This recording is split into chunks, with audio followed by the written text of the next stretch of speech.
I've been anticipating this trailer for at least a month, and while it didn't live up to my anticipation, it was really good. Heck, I've watched both trailers about a dozen times already. Initially, I was worried because we were going to have yet another Peter Parker as a teenager story.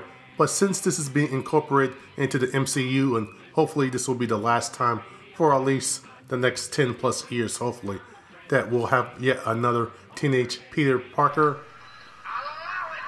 Also, FYI, despite what many people believe, the majority of Spider-Man's history, Peter's been out of high school. Heck, most of his major moments occur when he's an adult.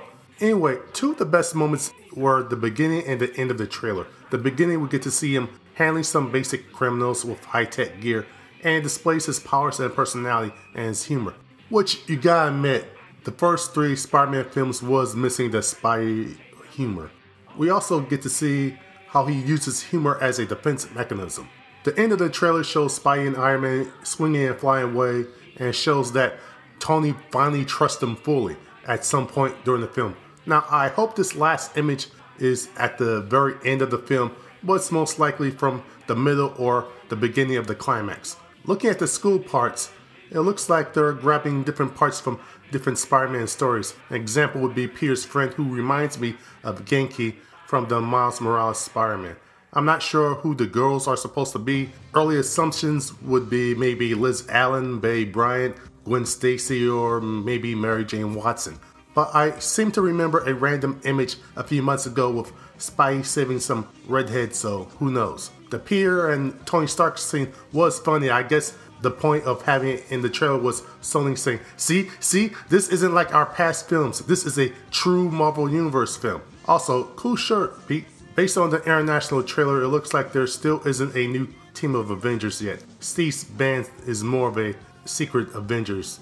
It is nice that it seems early on in the film, Pete will have a close friend who knows his secret and can confide in it. Sort of like Genki and Miles in the comics. Also, based on the Spider-Man reveal scene in the trailer, I'm sure that the same people that pushed the give Cap a boyfriend are going to ship Peter and his friend together too.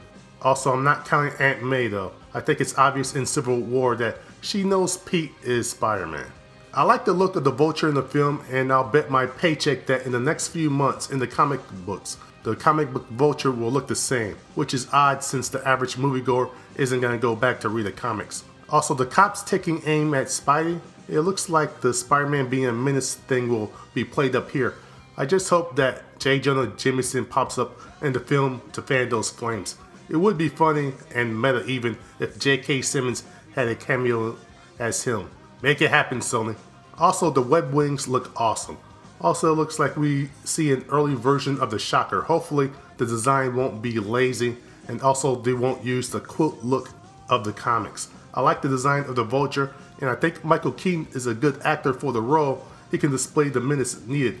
I just hope that Sony doesn't go with the Kevin Feige philosophy about villains, about how it's okay for them to be one-dimensional and shouldn't overshadow the hero. That's lazy. There needs to be a balance. The villain is supposed to bring out the best of the hero. That's why Cap 1, 2, and 3 all worked. Also, I think Spidey one-upped Cap with the whole pulling two heavy things together. Also, just how strong is he going to be in the movie? For years in the comics, his peak strength was 10 tons. Now, over the last few years, it's been up to 25 tons. So basically, he's as strong as Luke Cage. Well, I'm jazzed for the film and for the next trailer, which will probably be dropped in either February or March during sweeps or the NCAA tournament. Spider-Man is my all-time favorite fictional character ahead of Sherlock Holmes, The Flash, and Captain Marvel. And no, I'm not calling him Shazam. Shazam is the wizard. This film has made me so excited that I'm going to start a new Spider-Man retrospective next year called Web Shots. I'll be examining the different aspects of Spider-Man and Peter Parker. Please, I hope this film is good.